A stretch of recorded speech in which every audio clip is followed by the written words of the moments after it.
জিন মহান আল্লাহর এক আশ্চর্য সৃষ্টি। এরা মানুষের মতো নারী পুরুষ এবং ভালো মন্দ উভয় শ্রেণীতে বিভক্ত। পবিত্র কোরআনের ৭২ নম্বর সূরা জিন, এটি মক্কায় অবতীর্ণ হয়েছে। এ সূরার প্রথম আয়াতের জিন শব্দ থেকে সূরাটির নামকরণ করা হয়েছে। জিন ও শয়তান একই গোত্রভুক্ত। শয়তানের মতো তারাও সহজে মানুষের উপর প্রভাব বিস্তার করে। জিনের আক্রমণ থেকে বাঁচার জন্য কুরআনে অনেক আমল রয়েছে।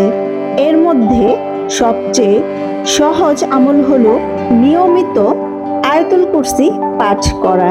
যে ব্যক্তি ফজর নামাজের পর আয়াতুল কুরসি পাঠ করে সে পরবর্তী নামাজ পর্যন্ত আল্লাহর হেফাজতে থাকে। আরও একটি আমল হলো সকাল সন্ধ্যায় ৩ কুল পাঠ করা। দিনের চেয়ে রাতে জিনরা বেশি উৎপাত করে থাকে। রাসূল সাল্লাল্লাহু আলাইহি সাল্লাম বলেছেন, যে ব্যক্তি রাতে সূরা বাকারার শেষ আয়াত পড়বে ওই ব্যক্তির জন্য তা যথেষ্ট হয়ে যাবে। মহান আল্লাহ আমাদের জিনের ক্ষতি থেকে দূরে থাকার তৌফিক দান করুন। আমিন।